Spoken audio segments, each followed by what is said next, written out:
사건 이후로 2달쯤 지났을 무렵 어느 날 자전거를 타고 시내를 평범하게 달리고 있었는데 문득 정신 차려보니까 앞쪽 하늘에 무언가 떠있다. 아, UFO다. 아나, 당신의 지레길 버티버 코로네 언니입니다. 당신의 일상 속에 도파민과 스릴을 채워주는 괴담 라디오의 시간입니다. 귀여운 당신의 언니가 일본어와 일본 문화와 함께 소개해주는 2000년대 일본 니창 괴담 이야기. 미스터리한 게 많았던 과거에 비해서 이제 과학기술의 발달로 되게 다양한 로망들이 사라져가고 있는 것 같아요. 예를 들면 심령사진 같은 거. 이제 더 이상 이제 최신형 스마트폰으로는 심령 현상이 찍히지 않죠. 그럼에도 불구하고 여전히 목격되고 있고 또 연구되고 있는 미스터리. 오늘은 UFO나 외계인에 대한 괴담들을 소개해드릴까 합니다. 아무래도 귀신이나 도시전설 같은 거는 우리 주변 이야기라서 왠지 좀 무섭고 소름 돋고 이런 게 느껴지지만 이런 오컬트 계열은 사실 좀 거리가 있잖아요. 그래서 뭐 대충 착각이겠지, 뭐 조작이겠지 이렇게 생각하고 넘겨버리기 쉬운데 우주에서 찾아온 방문자가 사실이건 아니건 간에 뭐 목격자들의 경험담이나 뭐 그들의 주장을 듣는 것만으로도 꽤 흥미롭지 않나요? 그러면 2000년대 초반부터 2026년에 올라온 따끈따끈한 이야기까지 가볍게 들을 수 있는 UFO 목격담들을 읽어드리겠습니다. 우선 오늘의 첫 번째 괴담입니다. 아, UFO다. 2013년도에 올라온 괴담입니다. 15년 정도 전의 일입니다. 참고로 여자입니다. 밤 출발로 친구와의 바다로의 여행을 준비하면서 샤워하고 머리를 드라이어로 말리고 있었습니다. 거기는 욕실의 앞쪽 방으로 작은 창문이 하나 있습니다. 더워서 창문을 열고 아무 생각 없이 창밖에 옆집 지붕을 바라보니 그 너머로 무언가 빛나는 것이 보입니다. 뭘까? 머리를 말리던 손을 멈추고 가만히 바라보니 멀리서 강하게 빛나는 작은 물체가 하나 있었습니다. UFO다! 너무 갑작스러운 일이라서 무섭다기보단 두근두근 거리는 느낌이 컸기에 이쪽을 들키는 건 싫어서 불을 끄고 다시 드라이어를 사용하면서 계속 바라보고 있었습니다. 머리를 다 말린 뒤에도 여전히 둥실둥실 움직이고 있어서 여행 가서 화제거리도 되겠다 싶어서 사진으로 찍어보려고 간이 폴라로이드 카메라에 체키. 당시엔 그거밖에 카메라를 들고 있지 않아서 체키를 방에 가지러 갔습니다. 돌아와도 여전히 둥실둥실 움직이는 물체. 체키를 잡고 셔터를 누르자 플래시가 반짝! 빛나버렸다 라고 생각한 직후에 그 빛나는 물체가 점점 커집니다. 명백하게 물체가 커지고 있었기에 들킨 걸지도 모르겠다고 생각해서 공포감에 조용히 창문을 닫고 아직 깨어있던 거실의 가족들 곁으로 방금 있었던 일을 어머니와 언니한테 이야기하고 카메라 사진을 보여주니 역시 아무것도 찍혀있지 않아서 믿어주지 않아. 여행 때문에 친구가 마중 올 거라서 느긋하게 있을 수도 없었기에 거실에서 화장등을 하면서 UFO에 대한 것도 별로 신경 쓰지 않게 되어서 잡담. 그 후에는 아무 일도 없이 친구와 함께 바다로 출발했습니다. 그리고 1박짜리 여행도 끝나고 실질적으로는 0박입니다. 집에 돌아오니까 뭔가 문제가 있었던 분위기. 무슨 일 있었어? 하고 어머니에게 물으니 어젯밤 언니 방에 수상한 사람이 들어와서 장난을 쳤다는 대사건. 경찰도 오고 언니도 조사를 받아서 큰일이었던 것 같습니다. 정작 언니 쪽은 어째선지 절 엄청나게 혼냈고 왜 그러는 거야? 하고 이야기를 들어보자. 요약.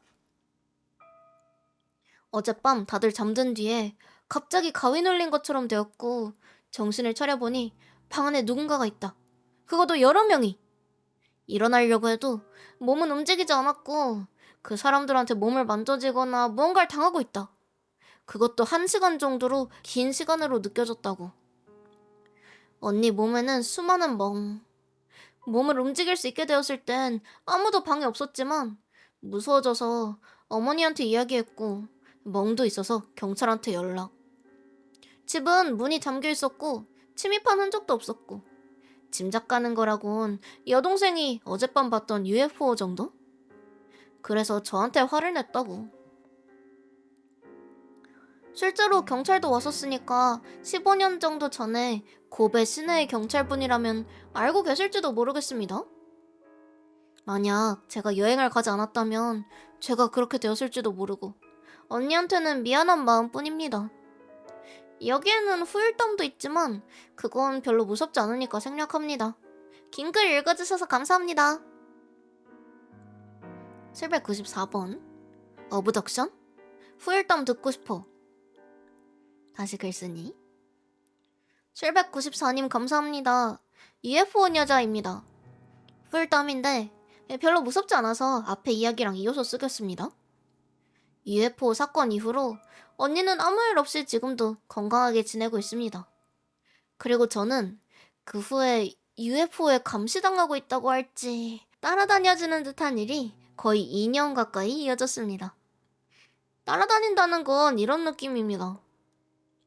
사건 이후로 2달쯤 지났을 무렵 어느 날 자전거를 타고 시내를 평범하게 달리고 있었는데 문득 정신 차려보니까 앞쪽 하늘에 무언가 떠있다.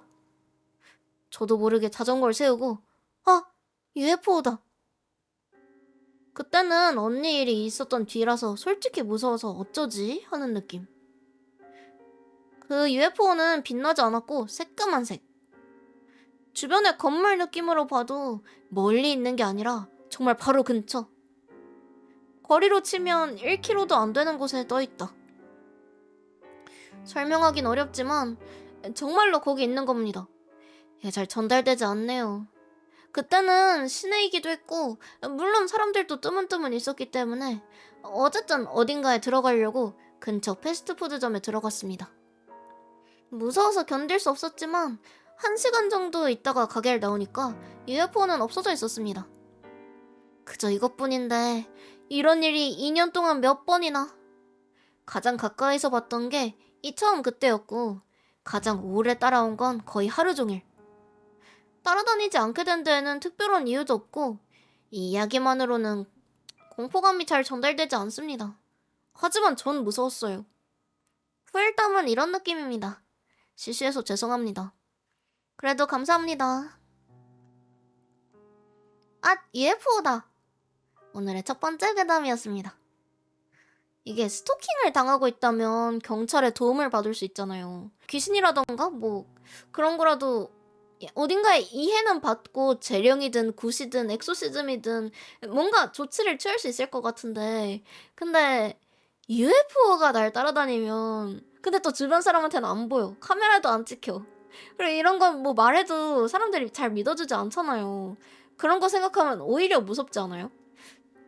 그러니까 이야기했다가 병원에 들어가게 될 수도 있잖아. 이런 느낌의 이야기를 이어서 읽어드리겠습니다. UFO를 어머니와 봤다. 2001년도에 올라온 괴담입니다. UFO 이야기인데요. 집이 시골집이라서 부엌과 저희가 자는 방이 다른 건물로 한번 마당으로 나가야만 하는 구조로 되어 있습니다. 어느 날 어머니가 정리를 마쳐서 마당으로 나가보니 마당 상공에 새하얀 십자가 모양의 희미하게 빛나는 비행체가 마당 위를 선회하고 있었던 겁니다. 무섭다거나 그런 게 아니라 홀려버린다는 표현이 딱 맞았습니다. 여기서부터가 이해할 수 없는 부분인데 어머니와 아직도 이 이야기를 하면 여기까지는 이야기가 일치합니다. 문제는 그 UFO를 본 뒤에 다음 기억이 거실에서 TV를 보고 있는 겁니다. UFO가 어떻게 됐는지 언제 계단을 올라서 거실에 왔는지 전혀 어머니도 기억이 나지 않는 겁니다. UFO를 어머니와 봤다 였습니다. UFO 등의 이제 목격담이랑 따라오는 현상으로 캐틀 뮤틸레이션이라든가 어브덕션 이런 단어가 종종 존재하죠. 어브덕션은 이제 영어로 납치됐다는 건데 기억을 잃거나 뭐 이전 괴담처럼 뭐 몸에 흔적이 남는다던가 하는 현상을 말하죠. 아니면 그리고 캐틀 뮤틸레이션은 이제 UFO에 소가 둥실둥실 이렇게 납치되는 이미지가 약간 밈처럼 그려지잖아요. 이게 정확히는 그 납치되는 현상 자체가 아니라 소 같은 가축이 이제 피가 빠진 상태로 발견된다던가 아니면 신체 일부가 날카롭게 절단된 상태로 발견된다던가? 약간 그런 현상으로 이게 UFO랑 이어져서 외계 생물체가 납치해서 일어난 일이다. 약간 이런 주장들이 있어요. 그래서 이 괴담의 경우는 화자나 어머니가 UFO에 어브덕션 당해서 기억이 지워진 게 아닐까, 기억 삭제당한 게 아닐까라는 느낌이 들죠. 꽤 정석적인 UFO 체험담인 것 같아요. 그러면 다음 괴담 읽어드리겠습니다. 그레이. 2026년에 올라온 따끈따끈한 괴담입니다. 긴글 미안. 무섭다기보단 이상한 쪽. 결말은 약할지도. 그리고 신상 특정 방지로 장소와 시기는 흐린다. 몇 년 전 야간 근무를 마치고 차를 몰고 있었다. 시골의 바다 근처라고만 해두자. 새벽녘이라고 할까? 하늘이 희미하게 밝아지는 직전? 별이 아직 보이는 시간. 졸리지만 야간 근무 마친 뒤에 그 이상한 텐션으로 음악도 틀지 않고 운전하고 있었다. 길은 거의 직선이었고 좌우에는 밭과 빈터, 가끔 창고, 먼 곳에는 낮은 산, 가로등이 듬성듬성 있을 뿐 마주오는 차도 뒤따라오는 차도 없다. 그런데 전방 하늘에 별이 하나만 유난히 밝은 게 보였다. 처음엔 금성이거나 뭐 그런 거라고 생각했다. 근데 이상한 거다. 묘하게 낮다. 게다가 도로의 연장선 위에 자리 잡고 있는 느낌? 한참을 달려도 위치가 바뀌지 않는다. 별이라면 차가 움직이면 각도가 바뀌는데 저건 바뀌지 않는다. 거리감이 계속 같다. 아니 기분 탓이겠지? 라고 생각하면서 보지 않으려고 했는데 다음 순간 그 빛이 쓱 하고 옆으로 미끄러졌다. 하늘 속에서 점 하나가 이동한다. 게다가 빠르다. 비행기처럼 천천히가 아니다. 레이저 포인트 같은 움직임? 여기서 졸음이 단번에 달아났다. 나 갓길에 세우고 비상등을 켰다. 빈터 옆에 주변엔 민가도 없다. 스마트폰을 꺼내 찍으려고 했다. 그런데 이상하게도 화면으로는 어두워서 찍히지 않는다.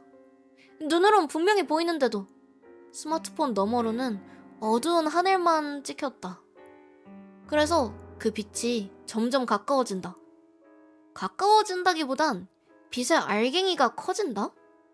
별이 커지는 느낌이 아니라 앞으로 나오는 느낌? 하늘의 낮은 곳, 밭 너머 송전탑보다 아래로 내려와 거기서 멈췄다. 그 순간 빛은 점이 아니게 됐다. 둥글다던가 삼각형이라던가가 아니다. 윤곽은 흐릿했는데 그래도 분명히 물체. 사이즈감이 이상하다. 비유하자면 커다란 경트럭이 공중에 떠있는 정도? 고도는 아마 전봇대 꼭대기보다 조금 위? 소리가 없다. 바람도 없다. 그런데 공기만 무거워진다. 귀가 먹먹해지는 느낌? 그리고 생각했다. 비행기도 드론도 아니다. 우선 소리가 제로. 그리고 빛이 비추고 있지 않다. 보통 라이트는 지면을 비추잖아. 그거 빛나고 있는데도 주변을 비추지 않는다. 빛이 그곳에 떠있기만 할 뿐? 보여주기 위한 빛 같은 느낌? 무섭지만 묘하게 보면 안 된다는 느낌은 없었다. 오히려 봐도 돼 라는 느낌이었다. 불리고 있는 것처럼. 다음은 더 이상하다. 그 물체 아래쪽 빈터와 밭의 경계 부분이 갑자기 하얗게 되었다. 안개 같기도 약간 얇은 막 같기도. 그곳이 세로로 갈라지고는 쓱 하고 통로 같은 게 생겼다. 영화처럼 빛이 빵 이게 아니다. 조용히 천이 찢어지는 것처럼 세로에 틈이 생긴다. 그리고 그 틈 안쪽은 검다. 밤의 검정이 아니라 공허의 검정이다. 난 완전히 굳었다. 그런데 몸이 멋대로 차에서 내렸다. 내리고 싶어서 내린 게 아니라 내려버렸다. 아니, 지금 생각하면 내렸다기보단 내려졌다는 느낌?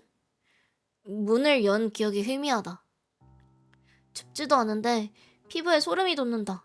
이명이 들린다. 시야 가장자리가 조금 어두워진다. 눈에 초점도 맞지 않는다. 그런데도 한가운데만 선명. 그리고 그 틈에서 나왔다. 사람의 형태 같긴 한데 사람이 아니라는 걸 한순간에 알 수 있는 것. 우선 키가 작았다. 내 가슴 정도? 140 전후? 하지만 아이 같진 않다. 비율은 어른. 머리가 큰 게 아니라 얼굴 윗부분이 넓다. 이마가 높다. 피부색은 회색이라고들 하지만 그건 회색이 아니다. 옅은 베이지에 젖은 점토를 섞어 놓은 듯한 색? 혈색이 없다. 매끈매끈한 게 아니라 미세한 요철이 있다. 고무가 아니다. 피부 같았다. 눈이 가장 이상했다. 크거나 검다던가 흔히 하는 표현들이 있지만 내가 본 건 검은색 한 종류가 아니라 검은색 안에 얇은 막이 여러 겹 겹쳐져 있는 느낌? 카메라 렌즈 안쪽처럼 빛을 반사하지 않는데도 깊다. 게다가 깜빡임이 없다. 마르지 않는 건가? 하고 생각했다. 코는 있다. 구멍이 2개가 아니라 세로로 된 가느다란 틈이 2개? 입은 선처럼 얇다. 하지만 다물고 있진 않다. 아주 조금 벌어져 있다. 이는 보이지 않는다. 숨도 하얗게 되지 않는다. 옷이랄까 뭔가 입고 있었다. 딱 붙는 수트가 아니라 얇은 막 같은 게 몸에 붙어 있다. 이음새는 보이지 않는다. 지퍼도 박음질도 없다. 색은 어두운 회색이었지만 금속처럼 빛나는 순간이 있다. 젖은 돌 같은 질감? 그 녀석이 날 본 순간 목소리는 들리지 않는데도 머릿속에 언어가 아닌 게 들어왔다. 대화가 아니었다. 의미만 쿵 하고 들어온다. 움직이지 마. 무서워하지 마. 짧다. 이런 느낌으로 요점만. 나 입을 열었다고 생각했는데도 목소리가 나오지 않았다. 그러자 그 녀석 고개를 기울이는 게 아니라 얼굴의 각도만 바뀌었다. 머리째로 움직인 느낌은 없는데도 시선이 달라졌다. 인간의 관절의 움직임은 아니었다. 다음으로 그 녀석 뒤에서 하나가 더 나왔다. 이쪽은 좀 키가 컸다. 150 정도? 차이점은 목 부근에 고리 같은 게 떠 있다. 목걸이는 아니다. 고리가 목에서 몇 센치 정도 떠 있다. 흰 금속? 돌아가는 건 아닌데 각도가 바뀌어 보였다. 그리고 그 고리 안쪽이 희미하게 빛나고는 내 가슴께에 향했다. 비춰지는 느낌은 아니다. 가슴 속이 지켜봐지는 감각? 심장박동을 다른 사람이 손가락으로 만지고 있는 것 같은 불쾌함? 그러자 또 머릿속으로 들어왔다. 문제 없다. 몸에는 문제가 없다. 기억은 남는다. 하지만 정확하진 않다. 이 시점에서 난 꿈이 아니구나 라고 확신했다. 꿈이라면 좀 더 엉성하지. 좀 더 스토리도 있다.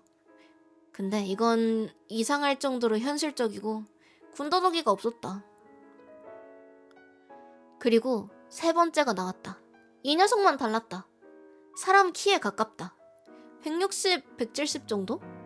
하지만 사람 같다 뿐이지 사람은 아니다. 몸이 가늘다. 어깨가 넓지 않다. 팔이 길다. 얼굴은 보이지 않는다. 후드 같은 그림자에 가려져 있다. 다만 눈의 위치만은 알 수 있다. 그곳이 어두웠다. 그 녀석이 내 오른손을 봤다. 정확히는 내 손목. 손목 안쪽을 본 순간 머릿속으로 다시 들어온다. 여기를 기억한다. 의미를 모르겠는데도 멋대로 이해한 것 같은 기분이 들었다. 표식 같은 것이 있는 장소를 기억하라고. 다음 순간 내 손목 안쪽이 찌릿하고 뜨거워졌다. 주사 같은 통증은 아니다. 정전기 같은 통증? 하지만 피부 표면이 아니라 피부 아래가 뜨겁다. 보니까 붉어지지도 않았다. 상처도 없다. 그런데도 뜨겁다. 그때 뚝 하는 소리가 났다. 실제 소리는 아니다. 귀 안쪽에서 선이 끊어지는 느낌? 단번에 주변 소리가 돌아왔다. 벌레 우는 소리가 들렸다. 바람 소리가 났다. 정신을 차리니까 난 차 안에 앉아 있었다. 비상등은 계속 켜진 상태. 엔진은 꺼져 있었는데 키는 온 상태였다. 시간을 보니 세워뒀을 때부터 20분 정도가 사라져 있었다. 밖을 보니 하늘은 평범. 아까의 빛은 없었다. 틈도 없다. 밭도 빈터도 평소와 같다. 하지만 손목의 안쪽 아직 뜨겁다. 만져보면 아주 조금 피부가 거칠다. 눈으로 봐서는 알 수 없을 정도의 거칠거림? 그 거칠거림은 며칠 남아있었다. 그리고 여기서부터가 평범하게 가장 싫은 부분. 그날 이후로 가끔 소리가 없는 시간이 찾아온다. 이어폰을 뺀 것처럼 갑자기 주변의 환경음이 쓱 하고 사라지는 순간이 있다. 1, 2초? 짧다. 무섭다기보단 기분이 나쁘다. 그리고 그 순간만 공기가 무겁다. 귀가 먹먹하다. 그리고 돌아온다. 그리고 하나 더. 밤에 눈이 떠졌을 때 가끔 천장 모서리가 검게 보인다. 그림자가 아니다. 구멍 같은 검은색? 눈을 비벼도 남아있다. 하지만 불을 켜면 평범? 눈이 피곤해서라고 생각했는데 그 검정, 빈터에서 봤던 틈의 검정과 같은 질감이다. 누군가한테 말하면 분명 웃을 테니까 말하지 않았다. 꿈이었다고 스스로를 납득시키려고 했지만 손목의 거칠거림만은 설명이 되지 않는다. 그리고 그 두 번째 녀석이 말했던 거. 기억은 남는다. 하지만 정확하지 않다. 이거 지금까지도 미묘하게 걸린다. 내가 쓰고 있는 이야기 자체도 어딘가 빠졌거나 변형됐을 가능성이 있다. 하지만 확실하게 말할 수 있는 건 하나뿐. 그것들은 이쪽을 위협하러 온 느낌은 아니었다. 관찰이라기보단 확인? 기계를 점검하는 듯한 느낌? 그리고 마지막. 손목의 안쪽. 지금도 가끔 찌릿하고 뜨거워질 때가 있다. 스마트폰 알림도 아니고 정전기도 아니다. 계절도 관계없다. 그 순간에만 머릿속에 한 가지가 떠오른다. 짧다. 무엇이 짧은지는 모른다. 다만 그 녀석들이 처음 들어온 것과 같은 감각으로 떠오른다. 이상 결말은 없다. 미안. 그레이였습니다. 이쪽도 꽤 구체적인 목격담이죠. 제목이 이제 그레이라고 하면은 보통 외계인 형태로 많이 상상하는 그 머리 크고 눈이 새까만 그거 말하는 거죠. 왠지 미국 같은 데서만 나타날 것 같은데 의외로 한국에서도 목격담이 있어요. 근데 이게 진짜 존재하건 아니건 간에 이 형태가, 이 그레이의 형태가 일반인들이 가장 대중적으로 인식하고 있는 그런 형태고, 또 그들이 우호적인 존재이길 바라는 마음이 느껴지는 그런 글이라고 생각하면 좋을 것 같아요. 뭐 우호적이 아니었다면 해를 끼쳤다면 이제 그 생존자 편향이라고 생각해야겠죠. 납치돼서 뮤틸레이션 당한 사람들은 이제 그레이의 접촉 후기를 남기지 못했을 테니까 어 그래서 다음 괴담 읽어드리겠습니다. 그래, 걔네가 공격적이면 우리가 뭘 할 수 있는데. 어? 우주선 타고 날아다니는 녀석들이, 공간도 가르는 녀석들이 뮤틸레이션 하겠다는데 우리가 뭘 할 수 있겠어. 이제 내성적인 외계인들, 우호적인 외계인들을 만난 사람들만이 이제 이렇게 기록을 남길 수 있는 거겠죠.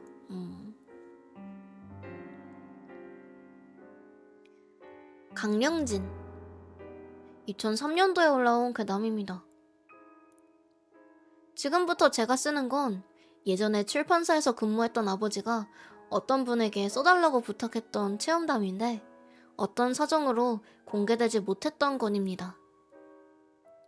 여기서 그 공개되지 못했다 할 때 오크라일이라는 단어가 쓰였거든요.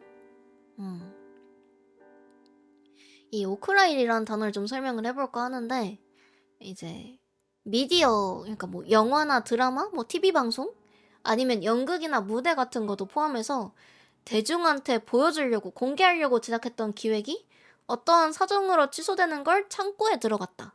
그래서 오크라일이라고 불러요. 근데 보통은 막 기획하다가 취소된 거가 아니라 제작이 어느 정도 진행이 됐던 거를 공개하지 않게 된 경우, 이런 경우가 해당이 되는데 이걸 왜 굳이 설명을 하냐면 이제 미디어 계열 괴담에서 꽤 많이 나오는 단어예요. 그러니까 막 연극을 준비하고 있었는데 계속 사고가 나고 막 배우가 다치고 막 그래서 연극이 오크라일이 됐다.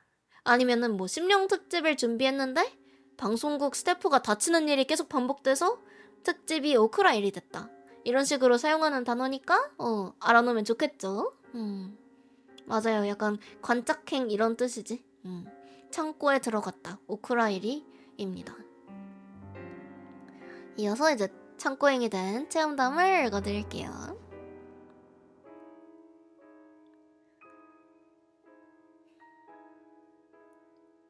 가능하다면 영혼이라든가 그런 거에는 2번 다시 손대지 않고 이대로 여생을 보내려고 생각하고 있었습니다만 여기에 기록함으로써 그 시절 저와 같은 무모한 사람들을 자제하게 할 수 있다면 그때 속죄를 할 수 있는 게 아닐까? 또 이 끔찍한 상처 자국이 사라지는 게 아닐까 하고 생각하게 되었습니다. 1979년 8월 14일의 일입니다. 전 21세였고 젊음과 호기심이 넘치는 학생이었습니다. 그해 5월 3일 저는 중학교 시절부터 친구였던 이노우에, 무라야마, 이대, 전부 가명과 함께 본가에서 그렇게 멀지 않은 UFO가 출몰하는 것으로 유명한 산에 올랐지만 허탕으로 끝났고 이번에야말로 라는 마음으로 이 조사 여행을 계획했습니다. 하지만 무슨 생각이었는지 UFO가 나타나지 않았을 경우를 위한 대비책이라는 느낌으로 당시 유행하던 강령진이라는 걸 왼쪽 팔의 뿌리 부분? 딱 BCG를 맞는 부분에 그리고 갔던 겁니다. BCG가 그 아기 때 팔에 맞는 결핵 백신 주사거든요. 그게 태어난 연도에 따라서 주사 자국이 하나인지 9개인지 이렇게 구분할 수 있다는데 언니는 팔에 자국이 없어. 이어서 읽어드릴게요. 20시에 본가 근처에서 그들과 만나 내가 운전하는 차로 남쪽으로 달리길 2시간. 당시 알바 선배가 가르쳐준 어떤 마을에 도착했습니다. 그 마을이라는 건 제 어머니 쪽 조모, 그러니까 외할머니네 마을의 옆. 그렇다고 해도 해발로는 1km 가까이 높은 곳에 있었고 당시 그 마을로 올라가는 길은 2개밖에 없었습니다. 그중 하나가 제 외할머니 집을 지나가는 길이었는데 길폭은 2m 정도밖에 안 됐고 다른 한쪽의 길보다도 산속 깊이 들어간 곳이라서 거의 이용하는 사람은 없습니다. 저희는 쉬어갈 겸 외할머니 집에 들어갔는데 외할머니는 이미 돌아가셨고 외할아버지는 어머니의 언니가 모셔갔기 때문에 집은 사실상 빈집. 열쇠는 어떻게 했냐라고 생각하는 사람들도 있겠지만 옛날 집문은 신바리보라는 버팀목만 걸쳐놓는 구조라서 철사로 쉽게 열립니다. 물론 주차장 같은 건 없었기에 집 옆에 빈터가 있긴 했지만 예전부터 주민이 병에 걸리거나 장사에 실패하는 등의 일로 주인이 계속 바뀌던 사연 있는 땅이었기 때문에 이런 밤중엔 아무도 지나가지 않을 거라고 생각하고 차를 길에 세워둔 채 캔맥주를 조금씩 나눠 마시고 있었습니다. 이 집은 정면 출입구와 바로 뒤를 산이 끼고 있는데 정면은 바로 도로로 이어져 있었고 길 건너편에는 재래식 화장실과 고에몬 욕조? 이건 이제 장작불로 바닥을 직접 데우는 그런 일본식 욕조예요. 고에몬 부로라고 하죠. 그 옆에는 묘지가 있어서 해진 뒤에 화장실에 가는 건 조금 용기가 필요한 일이었습니다. 게다가 그 무렵에는 위쪽 집도 아래쪽 집도 모두 사람이 살지 않게 됐고 가로등도 거의 없어서 빛이라곤 산 사이가 끊긴 곳으로 보이는 별 하나일 뿐이었는데 공교롭게도 흐린 하늘이라 주변은 어둠에 휩싸여 있었습니다. 마침 첫 번째 캔을 다 마셨을 때 무라야마가 화장실에 간다고 말하며 신발을 신고 나갔습니다. 그와 동시에 뛰어들어오자마자 쾅 하고 문을 닫고 안쪽에 버팀목까지 걸어버린 겁니다. 너무나도 격한 그의 행동에 이쪽도 불안해졌습니다.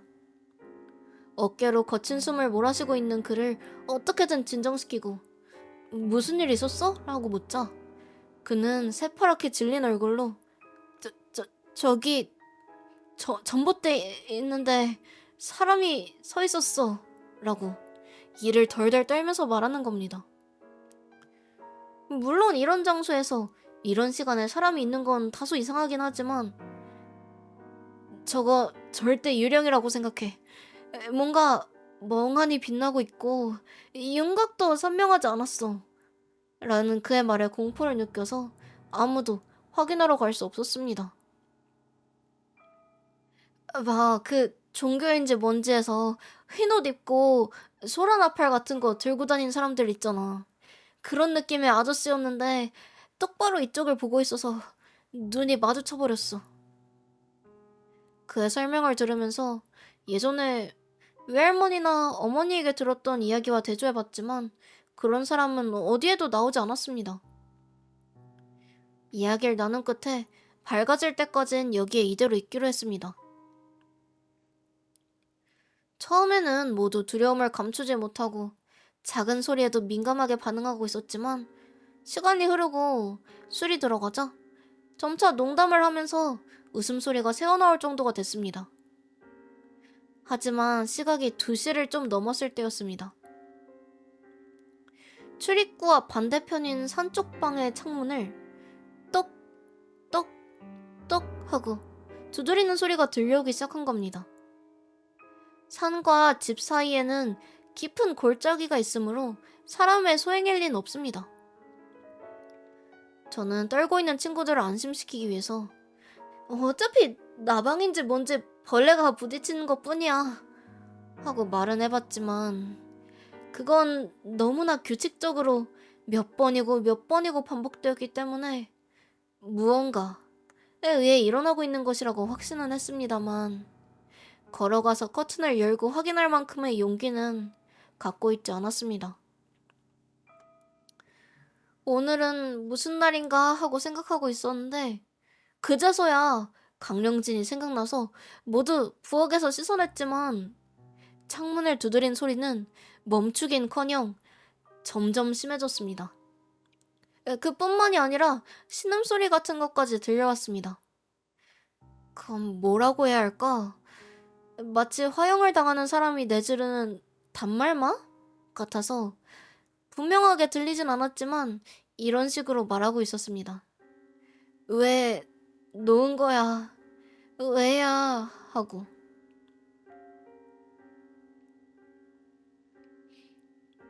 여기서 하나시다이야 라고 히라가나로 적혀 있어서 언니는 놓은 거야 라고 해석을 하긴 했는데 정확히 뭘 말하는지는 확실하게 나와 있진 않아요. 놓았다일 수도 있고 뭐 말했다일 수도 있고 일단 이어서 읽어드릴게요. 얇은 유리창이었기 때문에 이대로라면 깨져버리는 게 아닐까 생각해서 여기서 벗어나기로 결심하고 전 모두의 주머니에 있는 물건을 챙겨 넣었습니다. 알겠어? 하나, 둘, 셋 하고 문 열면 한꺼번에 차에 올라타는 거야. 엔진이 걸릴 때까지의 찰나가 무척 길게 느껴졌습니다. 엔진이 걸리자 엑셀을 끝까지 밟고 달려나갔습니다. 다행히도 유령이 따라붙은 기색은 없었고 이대로 산을 계속 올라가면 20분도 채 되지 않아 원래 목적지였던 마을에 도착할 예정이었습니다만 어디를 어떻게 잘못 들었는지 차는 탁 트인 장소로 나와버린 겁니다. 풀은 무릎 아래 정도까지 자라 있었고 오랫동안 방치되어 있었던 것 같았습니다.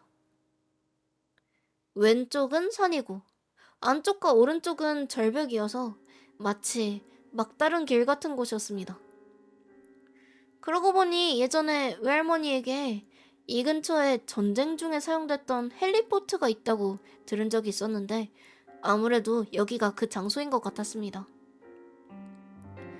어쩔 수 없이 되돌아가려고 마음먹고 유턴하기 위해서 차를 산 쪽 끝까지 몰아서 후진하려고 했습니다만 기어가 바뀌지 않아서 한동안 달각달각 하고 있었더니 갑자기 차가 스르륵 뒤쪽 방향으로 마치 끌려가듯이 골짜기를 향해 움직이기 시작한 겁니다. 엄청난 공포에 당황하면서도 어떻게든 저희는 차 밖으로 뛰쳐나올 수가 있었습니다. 달각달각 달각 쾅 하고 차가 찌그러진 소리가 났습니다. 갑작스러운 일에 멍하니 있는데 살려줘 하고 이노우의 목소리가 들렸습니다. 뒷좌석에 앉아있던 그는 탈출이 한순간 늦어서인지 금방이라도 절벽 아래로 떨어질 것 같은 걸 어떻게든 풀을 붙잡고 있었습니다. 제 사고력은 이미 아무것도 생각할 수 없게 되어 있었습니다. 두 사람과 마찬가지로 저도 다리가 풀려 있었지만 어떻게든 이노우에가 있는 곳까지 기어가서 그의 손을 단단히 붙잡았습니다. 전 그에게 정신 차려! 기어 올라와! 라고 말했지만 그는 안 돼! 저놈이 다리를 잡아당기고 있어! 라고 금방이라도 울 것 같았습니다. 한동안 이 상태가 이어졌지만 저도 공포 때문에 팔에 힘이 들어가지 않아서 조금씩 그의 손이 빠져나갈 것만 같았습니다. 솔직히 이제 안 되겠다 라고 생각했고 마음속으론 그에게 사과하고 있었습니다. 그때 그 남자의 목소리가 제 귓가에서 이렇게 말하는 겁니다. 왜냐 하고 그러자 이상하게도 전 공포보다도 질 수 없다는 마음이 더 강해졌고 절대로 이노우에를 놓치면 안 된다. 여기서 놓치면 분명 저놈처럼 되어버릴 거다 라고 생각하면서 정신없이 팔에 힘을 주었습니다. 하지만 그놈도 집요해서 이번엔 제 팔을 팔꿈치부터 손목에까지 걸쳐서 날카로운 손톱 같은 걸로 긁고 있었습니다. 피가 흘러나왔지만 아픔은 없었습니다. 다만 뭔가의 증오 같은 슬픔 같은 감정이 제게 전해져 오는 것처럼 느껴졌습니다. 거기에 무라야마랑 이대가 어떻게든 달려와줘서 제가 집에서 그들의 주머니에 넣어뒀던 소금을 저희 쪽으로 뿌려준 겁니다. 끼우 하고 비명이 들린 것과 동시에 이노우의 몸이 가벼워졌고 끌어올릴 수 있었습니다. 안도감에 몸에 힘이 빠져서 저희는 풀 위에 등을 대고 누워서 한동안 하늘을 바라보고 있었습니다. 동쪽 하늘이 희미하게 밝아지기 시작하고 있었습니다. 태양이 완전하게 떠오를 무렵 겨우 저희도 움직일 수 있게 되었습니다. 이제 어떻게 해야 할지 고민했지만 땅에는 타이어 자국도 없었고 이런 얘기 아무도 믿어주지 않을 거라고 생각해서 산을 내려와 버스로 귀가했습니다. 귀가하는 도중 어떤 음향사분에게 혹시 몰라 액마기를 받았을 때 들은 이야기인데, 우리가 팔에 그렸던 강령지는 달이 음일 때는 효과가 있지만 양일 때는 악령을 불러오게 된다고 합니다. 다만 그 음향사가 말하길 악령이라는 건 자신을 악령으로 만든 나쁜 인간한테 복수하기 위해서 성불하고 있지 못하는 거야 라는 겁니다. 이 일 이후로 우리는 장난삼아 심령스팟 같은 곳에 발을 들이는 일은 그만뒀습니다. 누구든 잠들어 있는 걸 억지로 깨워주고 싶진 않겠죠. 게다가 만약 그런 짓을 하려고 하면 그로부터 십수년이 지나도 사라지지 않는 이 팔의 상처가 욱신거리니까요. 강령진이었습니다. UFO랑 외계인 얘기로만은 좀 아쉬울 것 같아서 UFO를 찾으러 갔다가 귀신과 마주치게 된 이야기로 마무리해봤습니다. 역시 외계인보다는 인간이었던 것이 좀 더 무섭게 느껴지는 건 우리가 인간이라서 어쩔 수 없겠죠. 이렇게 마무리하면 아쉬우니 입으로 스승 시리즈를 하나 소개해드리고 마칠게요. 스승 시리즈 렛츠고! 오래간만에 이제 스승 시리즈를 읽어드릴 건데, 오늘 분량이 약간 기존 스토리랑 인간관계 같은 걸 조금 알아둬야 이해할 수 있는 내용이라서 사실은 알고 들어도 좀 둥실둥실하긴 해요. 그래서 좀 추리를 하거나 아니면 그냥 스승 시리즈 감성 약간 이러고 말아야 하긴 하는데, 일단 알아두면 좋은 그런 이전 에피소드를 잠깐 설명하고 시작하겠습니다. 우선 우리 주인공 운이가 등장하고요. 시간대는 대학교 2학년 봄. 이제 쿄스케라는 운이가 오컬트 포럼에서 알게 된 누님이 등장하는데, 이 쿄스케라는 사람이 밖에서 잘 수도 없고 꿈도 꿀 수 없는 상태예요. 그리고 도플갱어도 따라다니고 있어요. 이 자세한 내용은 물고기라는 에피소드랑 도플갱어라는 에피소드에서 들을 수 있죠. 그리고 이런 쿄스케 씨한테는 친구이자 라이벌인 쿄코라는 학창시절 친구가 있거든요. 이제 졸업한 이후에는 서로 경계하는 사이죠. 그래서 이제 무서운 꿈이란 에피소드에서 갑자기 쿄스케가 운이를 불러가지고 제가 무서운 꿈을 꿨다고 꿈 이야기를 했어요.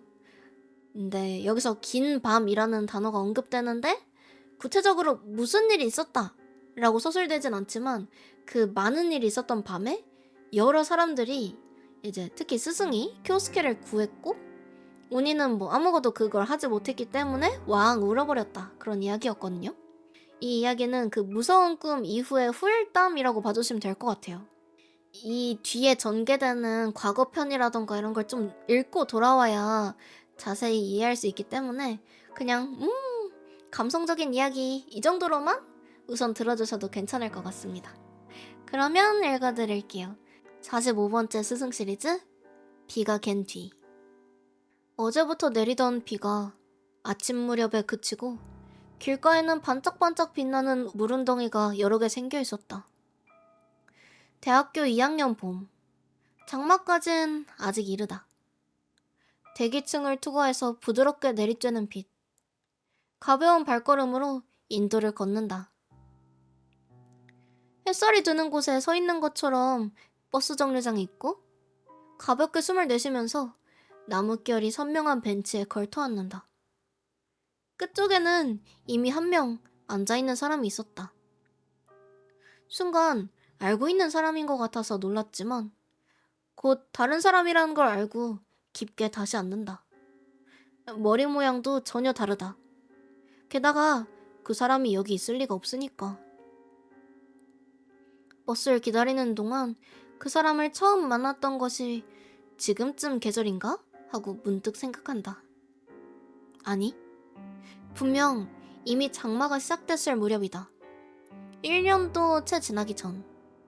그녀는 다른 세계로 통하는 문을 열어준 사람 중에 한 명이었다. 그 문을 통해서 평범한 세계에서 살아가는 인간이 몇 년이 걸려도 경험할 수 없을 것 같은 일들을 보고 느끼곤 했다. 물론 그 문이라는 건 단순한 암시다. 하지만 그것이 그곳에 있는 것처럼 느끼고 있었다는 것도 사실이었다. 그 문의 하나가 닫혔다. 이제 다시 열리는 일은 없을 거다. 봄이 찾아올 무렵 조용히 치워지는 겨울색 물건처럼 그녀는 떠나갔다.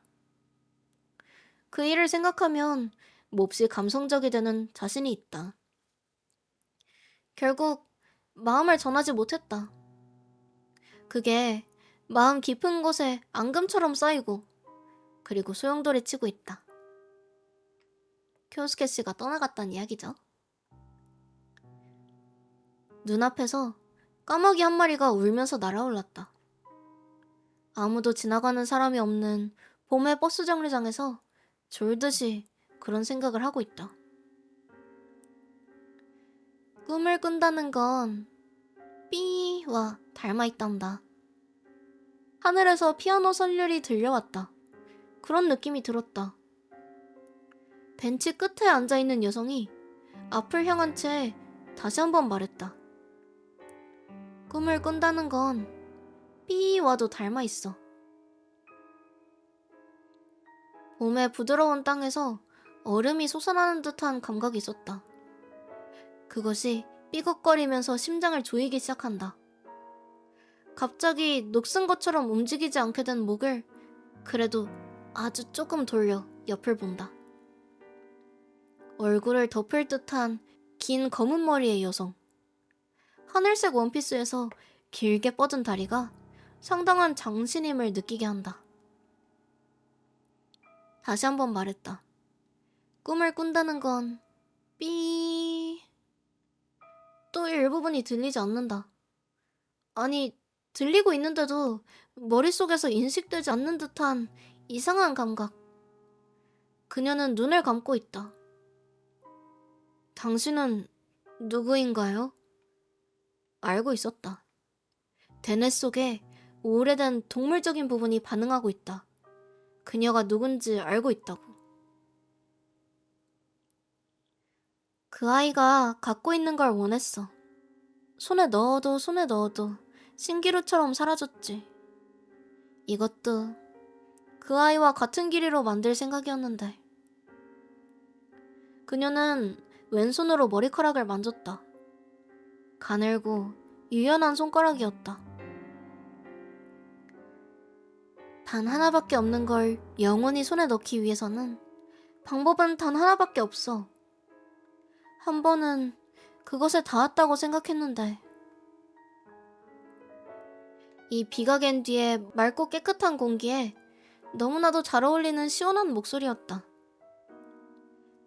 그 손에 닿은 감촉이 환상이었다니.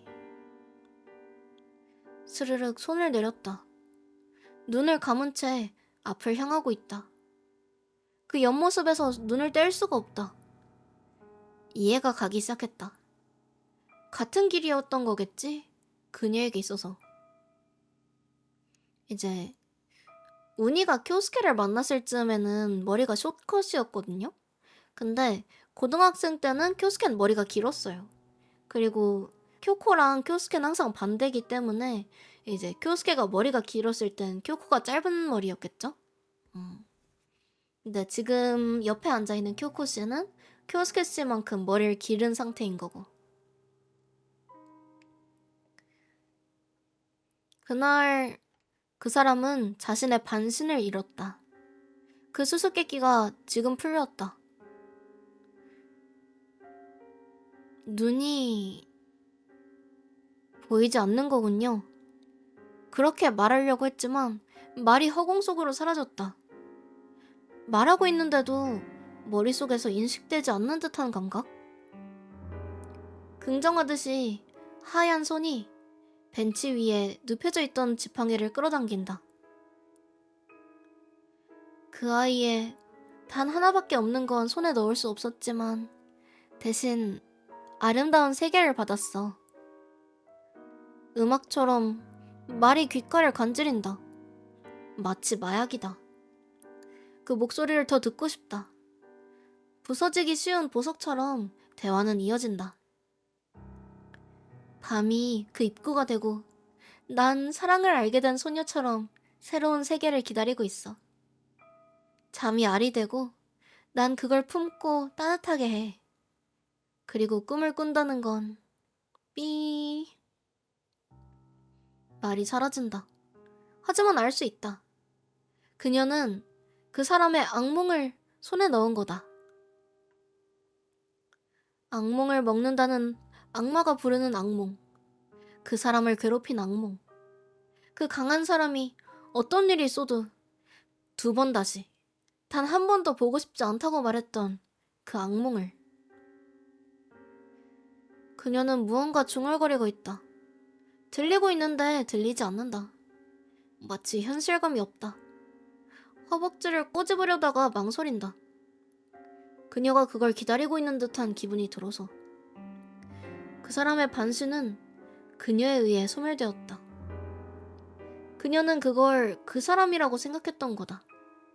반신이라고 하는 거는 쿄스케 씨의 도플갱어를 생각하면 돼요. 그 사람이 조금 어려 보이는 나라고 표현했던 걸 떠올렸다. 즉, 그 사람한테만 보이고 만져지고 인식할 수 있었던 반신은 언젠가 카페에 아무도 없는 의자에 앉아있던 그 반신은 머리가 길었던 시절에 그 사람 모습을 하고 있었던 거겠지. 눈이 보이지 않고 손이 닿지 않는 곳에 있었던 그녀는 인간의 지식이 미치지 못하는 어떤 방법으로 그 반신을 보고 그리고 붙잡았다. 그 사람을 손에 넣었다고 생각하면서. 그리고 반신과 악몽은 사라졌다. 그 사람은 그 사람을 오랫동안 괴롭히고 혼란스럽게 했던 2가지 것들로부터 동시에 해방되었다. 그리고 떠나갔다. 라 만차의 남자는 여전할까? 이제 이 라 만차라는 거는 돈키호테의 배경이죠. 아름다운 선율 같은 목소리가 춤춘다. 곧 그 말의 의미를 이해한다. 나이트, 기사라고 말하고 싶은 거겠지? 그 사람을 지킨 인물을. 여전히 허풍을 떨고 있어요.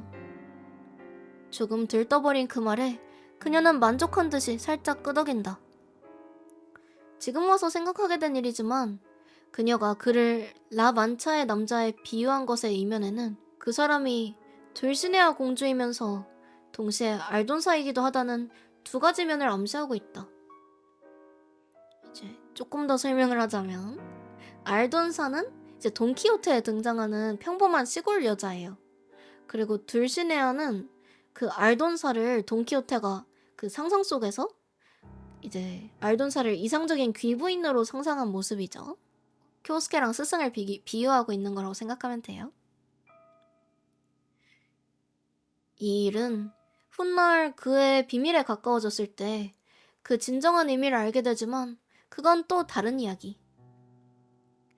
침묵이 있었다. 조금 전 날아오른 까마귀의 기분을 알 것 같다. 지금 이 버스 정류장 주변에는 2 사람 외에는 움직이는 것에 그림자 하나 없다. 그저 부드러운 대기에 감싸여 있을 뿐이다. 그녀가 있는 방향을 공간이 뒤틀려 있다고 이전에 그 사람이 말했던 걸 떠올린다. 눈을 감은 채로 있으면 마치 잠들어 있는 것처럼 평온한 옆모습이었다. 그녀는 적어도 고등학생 시절에는 맹인이 아니었을 거다. 도대체 왜 시력을 잃기에 이르렀는지 상상하는 것조차 망설여진다. 만약 시력을 잃지 않았다면, 그리고 기적 같은 착각이 일어나지 않았다면 도저히 그 사람이나 그가 상대할 수 있는 상대가 아니었다. 추측 같은 게 아니라 알 수 있다. 격 같은 말은 쓰고 싶지 않다. 쓰고 싶지 않지만 결국 그런 것이다. 배기가스 냄새를 두른 채 버스가 왔다. 그 순간 이 버스 정류장을 덮고 있던 이상한 막 같은 공기가 안개처럼 사라진 듯한 착각이 들었다. 해방된 거겠지. 조금 떨어진 곳에서 버스가 멈추고 문이 열렸다. 내가 타려고 했던 버스였을까? 왠지 기억나지 않는다. 어디로 가려고 했는지. 하지만 이걸 타야 한다. 그런 생각이 들었다.